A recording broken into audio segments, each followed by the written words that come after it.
Hello guys, नमस्कार। मैं सुमन। आज इस वीडियो में जो हम आप सबको पढ़ाने वाले हैं वो पृथ्वी के बारे में, कि पृथ्वी में एक काल्पनिक रेखा होता है और काल्पनिक रेखा क्या होता है इसके बारे में हम बताने वाले हैं। जो चीज़ हम कल्पना करते हैं उसे बोलते हैं काल्पनिक रेखा। तो पृथ्वी में काल्पनिक रेखा में हम लोग पढ़ेंगे, जैसे पृथ्वी में कर्क रेखा है, मकर रेखा है, विषुवत रेखा है, ध्रुव रेखा है। ये सारा के बारे में हम लोग पढ़ेंगे। पृथ्वी के दो भाग में जो बांटती है उसको बोलते हैं विषुवत रेखा। इंग्लिश में बोलते हैं उसको इक्वेटर बोलते हैं। जैसे ये हम देख रहे हैं ना, ये मेरा विषुवत रेखा है। क्या है मेरा? विषुवत रेखा। ये जो दिख रहा है ये मेरा विषुवत रेखा है। ये मेरा विषुवत रेखा है। ये विषुवत रेखा है, ठीक है। विषुवत रेखा और विषुवत रेखा पृथ्वी के दो भाग में बांटती है, उत्तर और दक्षिण, यानी नॉर्थ और साउथ, ठीक है। उत्तरी गोलार्ध और दक्षिणी गोलार्ध, ठीक है। पृथ्वी के जो विषुवत रेखा है पृथ्वी के दो भाग में बांटती है, उत्तरी गोलार्ध और दक्षिणी गोलार्ध, ठीक है। अब नोट कर लीजिएगा कि जो विषुवत रेखा है, जो ये बीच वाला विषुवत रेखा जो 0 डिग्री पे है, 0 डिग्री पे है, जो उत्तरी गोलार्ध में और दक्षिणी गोलार्ध में बांटती है। उत्तरी गोलार्ध और दक्षिणी गोलार्ध में बांटती है, ठीक। उत्तरी गोलार्ध और दक्षिणी गोलार्ध में बांटती है विषुवत रेखा, ठीक है। तो सबसे पहले हम जानेंगे कि जो विषुवत रेखा है वो 0 डिग्री पे है। हम बताएं पहले भी कि विषुवत जो रेखा है वो 0 डिग्री पे है, ठीक है। विषुवत रेखा जो है वो 0 डिग्री पे है। विषुवत रेखा है जो 0 डिग्री पे है। फिर वही कर्क रेखा और मकर रेखा, हम बोले एक उत्तरी गोलार्ध और एक दक्षिणी गोलार्ध में बांटती है। कर्क रेखा की बात करें तो 23.5 डिग्री पे है। कर्क रेखा जो है वो 23.5 डिग्री पे है। कर्क रेखा कितना पे है? 23.5 डिग्री पे। कभी पूछेगा कि कर्क रेखा, तो कर्क रेखा 23.5 डिग्री पे, कर्क रेखा 23.5 डिग्री पे है, ठीक है। कभी पूछेगा सवाल कि कर्क रेखा के बारे में बताएं, तो कर्क रेखा आपका हो जाएगा 23.5 डिग्री, ठीक है। कर्क रेखा हो जाएगा आपका 23.5 डिग्री हो जाएगा कर्क रेखा। मकर रेखा के बारे में बात करें तो 23.5 डिग्री मकर रेखा हो जाएगा। उत्तरी गोलार्ध में आपका कर्क रेखा है और दक्षिणी गोलार्ध में आपका मकर रेखा है। उत्तरी गोलार्ध में आपका कर्क रेखा है और दक्षिणी गोलार्ध में आपका मकर रेखा है। तो कभी भी पूछेगा कि विषुवत रेखा के बारे में बताइए तो वो 0 डिग्री आ रहना है कि विषुवत रेखा 0 डिग्री, जिसको इंग्लिश में बोलते हैं इक्वेटर बोलते हैं, भूमध्य रेखा भी बोला जाता है, जो पृथ्वी के दो भाग में बांटती है। विषुवत रेखा पे दिन और रात बराबर होती है। यहाँ गर्मी बहुत ज़्यादा करता है, ठीक है। फिर वही हम कर्क रेखा और मकर रेखा के बारे में बात करें तो ना ही ज़्यादा ठंडा ना ज़्यादा गर्मी, ठीक है। कर्क रेखा पे सबसे बड़ा दिन होता है आपका 21 जून को, ठीक है। फिर वही मकर रेखा पर बात करें तो 22 दिसंबर को बड़ा दिन होता है, ठीक है। अब यहाँ हम बात कर रहे हैं, आगे ध्यान से देखना, ठीक है। ध्यान से देखना जो हम बात कर रहे हैं। तो विषुवत रेखा बोलेगा 0 डिग्री, कर्क रेखा बोलेगा 23.5 डिग्री, मकर रेखा बोलेगा 23.5 डिग्री। कर्क रेखा बोलेगा तो उत्तरी ध्रुव में 23.5 डिग्री, मकर रेखा बोलेगा दक्षिणी ध्रुव में 23.5 डिग्री, ठीक है। पृथ्वी के दो भाग में कौन बांटता है? विषुवत रेखा, जो 0 डिग्री पे काटती है, ठीक है। 0 डिग्री पे काटती है। विषुवत रेखा का सबसे बड़ा अक्षांश रेखा भी बोला जाता है। विषुवत रेखा का सबसे बड़ा अक्षांश रेखा भी बोला जाता है, क्लियर। विषुवत रेखा पे दिन रात बराबर होती है, वहाँ गर्मी बहुत ज़्यादा करती है ना, क्योंकि सूर्य का प्रकाश सीधा पड़ती है, सूर्य का प्रकाश सीधा पड़ती है विषुवत रेखा पे, ठीक है।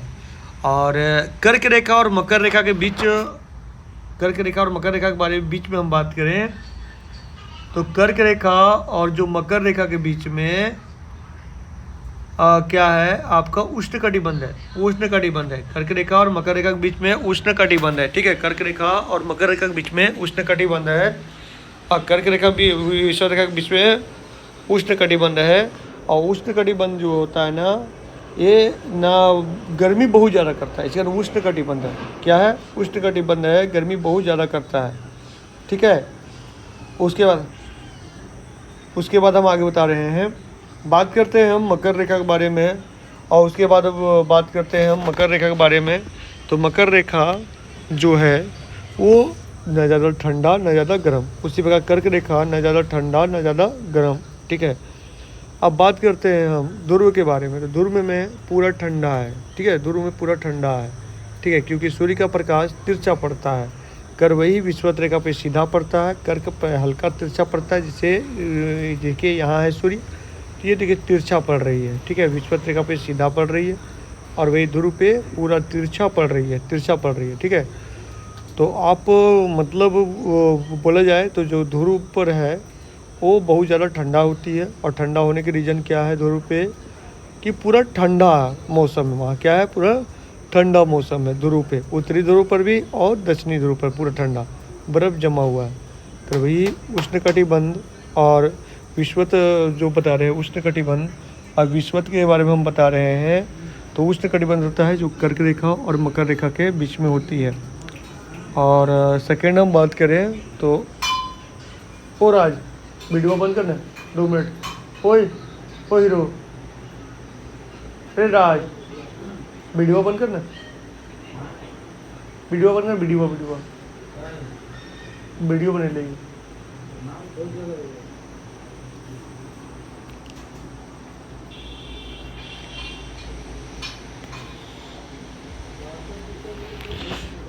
तो क्या हम बताएं कि कर्क रेखा और मकर रेखा के बीच उष्ण कटिबंध है। उष्ण कटिबंध यानी गर्मी अधिक होगा तो उष्ण कटिबंध रेखा यानी सबसे ज़्यादा गर्मी पृथ्वी के कर्क रेखा और मकर रेखा के बीच में पड़ती है, यानी विषुवत रेखा पर पड़ती है। अगर बात करें हम लोग कर्क रेखा और ध्रुव रेखा के बीच में क्या होती है, शीतोष्ण कटिबंध होती है। शीतोष्ण कटिबंध की कहने का मतलब है, यहाँ ध्यान से देखिएगा, तो शीतोष्ण कटिबंध आपका होती है जो शीत का मतलब, कहने का मतलब है कि शीत वहाँ पड़ता है ज़्यादा, शीतोष्ण कटिबंध यानी ठंडी रहती है। ठीक है। और तो शीतोष्ण कटिबंध दो, एक उत्तरी शीतोष्ण कटिबंध बोलते हैं, नीचे के दक्षिणी शीतोष्ण कटिबंध बोलते हैं। उत्तरी शीतोष्ण कटिबंध और दक्षिणी को शीतोष्ण कटिबंध बोलते हैं। ठीक है। और जब अंतिम ध्रुव में पहुँचते हैं बोलते हैं उत्तरी शीत कटिबंध बोलते हैं और दक्षिणी शीत कटिबंध बोलते हैं। तो बहुत जल्दी ही आपको याद हो जाएगा, कर्क रेखा और मकर रेखा के बीच उष्ण कटिबंध, और कर्क रेखा और ध्रुव रेखा के बीच में बोलते हैं शीतोष्ण कटिबंध, और तब ध्रुव के पास पहुंचते हैं तो शीत कटिबंध। अंतर यही रहता है कि उत्तर की तरफ जाते हैं तो उत्तरी शीतोष्ण, उत्तरी शीत, और वे दक्षिण के आते हैं तो दक्षिणी शीतोष्ण, और दक्षिणी आपका शीत कटिबंध बोलते हैं। तो ये हम लोग समझ गए। ठीक है। एक बार फिर हम बताएंगे अगला वीडियो में, जिसमें हम और बढ़िया से क्लियर करेंगे। ठीक है। अभी हम आगे बताते हैं, यहाँ ध्यान से देखिएगा। ठीक है, ध्यान से देखिएगा। तो देखिए एक रेखा होता है जिसको बोलते हैं हम लोग लेटिट्यूड और लॉन्गिट्यूड। ठीक है। कहने का मतलब हुआ कि एक बोलते हैं हम लोग अक्षांश रेखा और एक बोलते हैं हम लोग देशांतर रेखा। ठीक है, अक्षांश और देशांतर। तो हम लोग देखेंगे अक्षांतर कौन है, तो ये आपका है अक्षांश रेखा जो सीधा सीधा, और ये है आपका देशांतर रेखा। ठीक है, देशांतर रेखा। अब यहाँ ध्यान से देखो, अक्षांतर और देशांतर के बारे में बता दिए। यहाँ आप ध्यान से देखिए, इस फोटो में पूरा क्लियर होगा कि जो अक्षांश रेखा है ना वो सीधा सीधा रहता है। जब सीधा सीधा आपका लाइनिंग रहेगा, इसको बोलते हैं अक्षांश रेखा। ठीक है, इसको बोलते हैं अक्षांश रेखा बोलते हैं। ठीक है।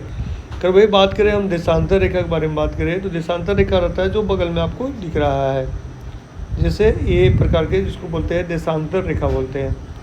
अब जानते हैं हम लोग अक्षांतर और देशांतर के बारे में पढ़ेंगे। तो अक्षांश का जो सबसे बड़ा रेखा रहता है वो रहता है विषुवत रेखा, जो बीच वाला जो रेखा विषुवत रेखा जो 0 डिग्री पर रहता है वो सबसे बड़ा रेखा है। करिए जब ध्रुव की तरफ जाती है तो धीरे कम होते चली जाती है, ध्रुव की तरफ जाती है तो कम होते जाती है। कभी सवाल पूछेगा कि अक्षांश रेखा तब ध्रुव की तरफ जाती है तो क्या होती है, तो पूरा कम हो जाती है, यानी 0 डिग्री होना चालू हो जाती है। 0 डिग्री होना चालू हो जाती है, ध्रुव की तरफ जाती है क्या होती है, 0 डिग्री होना चालू हो जाती है। ठीक है। अगर बात हम करते हैं देशांतर रेखा का, देशांतर रेखा ध्रुव पे सब मिल जाती है, ध्रुव पे क्या होती है, सब मिल जाती है, यानी ध्रुव पे 0 हो जाती है। कौन रेखा, देशांतर रेखा। तो अक्षांश और देशांतर के बारे में हम जाने। जानते हो 2 अक्षांश रेखा के बीच का दूरी होता है 111 किलोमीटर। 111 किलोमीटर होता है 2 अक्षांश का दूरी का। फिर वही 2 देशांतर की बात करें तो 111.33 किलोमीटर होता है। 111.33 किलोमीटर होता है, नोट कर लेना। 111 होता है आपका ध्रुव का, आपका अक्षांश रेखा का, और वही आपका देशांतर का बात करेगा तो 111.33 रेखा हो जाएगा, 111.33 हो जाएगा। अब यहाँ ध्यान से देखो, हम जो बात कर रहे हैं तो 2 अक्षांश का दूरी हम बताएं तो देखो सबसे पहले हम जानेंगे कि अक्षांश कितने होते हैं और देशांतर कितने होते हैं। तो देखो एक इमेजिंग करो कि आपका अक्षांश में क्या हुआ, 90 डिग्री बन रही है। कितना बन रही है, 90 डिग्री। तो 90 ऊपर चला गया और 90 नीचे चला गया, तो 90 90 180 और एक बीच वाला 181 अक्षांश होती है। 181 अक्षांश होती है। और बात करें हम देशांतर के, देशांतर 360 होता है। ऐसे भी आप वृत्त में देखोगे तो 360 डिग्री कौन बनेगा, कितना बनेगा, 360 डिग्री बनेगा। ठीक है, 360। तो अक्षांश के बारे में बोलेगा तो कितना बोले, हम बोले तो आपको हम क्या बोले कि 90 ऊपर और 90 नीचे। तो 90 और 90 180 और एक बीच वाला विषुवत रेखा, तो 181 आपका होता है, क्या होता है, अक्षांश रेखा। फिर वही हम बात करें देशांतर रेखा का। और अक्षांश रेखा 2 ही भाग में बढ़ता है ना। 2 भाग में क्या क्या बढ़ता है, तो एक उत्तरी अक्षांश और दक्षिणी अक्षांश। फिर वही हम बात करें देशांतर रेखा के बारे में, तो देशांतर रेखा क्या होता है ना, देशांतर रेखा देखो ये अक्षांश रेखा है, इस प्रकार जो घुमा हुआ है ना, बोले 90 डिग्री ऊपर जाएगा, 90 डिग्री नीचे जाएगा। देखो यहाँ 0 से चालू है ना, 90 डिग्री ऊपर, 90 डिग्री नीचे, 90 90 180 और 181 हो गया। फिर वही हम बात करते हैं आपका देशांतर का। ठीक है, देशांतर का यहाँ देख रहे हैं ना, तो देखो कभी भी वृत्त का आप देखोगे ना कितना होता है, 360 डिग्री का कोण बनाता है प्रवृत्त का 360। तो वही देशांतर रेखा है 360 होता है, क्योंकि ये वृत्त पे मतलब ध्रुव पे पूरी मिल जाता है, तो 360 डिग्री होती है। ठीक है, 180 61 180 61। और जो देशांतर होती है ना वो होती है पूर्वी देशांतर और पश्चिमी देशांतर। अक्षांश बोलेगा तो उत्तरी अक्षांश दक्षिणी अक्षांश का, देशांतर बोलेगा तो पूर्वी देशांतर और दक्षिणी देशांतर बोलते हैं। तो ये हम अभी आज इतना ही पढ़ाते हैं, और एक वीडियो बनाएंगे जिसमें हम आपको पढ़ाएंगे टाइम जोन के बारे में भी हम बताएंगे। तो ये आप देख रहे हैं, ध्यान से देखिए, जैसे हम बोले ना कि अक्षांश रेखा 90 डिग्री ऊपर, देखो 90 दर्शाया गया ना, उसी प्रकार 90 नीचे। तो 90 90 कितना हो गया आपका, तो 180 हो गया। और वही हम देशांतर बोले, देशांतर जो लंबा वाला देखो 360 डिग्री तक है। कितना है, 360 डिग्री, क्योंकि 180 61 180 61। तो यही होता है अक्षांतर देशांतर। तो अभी हम लोग जाने कर्क रेखा, मकर रेखा, विषुवत रेखा, ठीक है, और अक्षांतर और देशांतर। अगला वीडियो में फिर हम जानेंगे इसका आगे डिटेल में, और एक बार और बढ़िया से इसको हम बनाएंगे। चलिए फ्रेंड, धन्यवाद।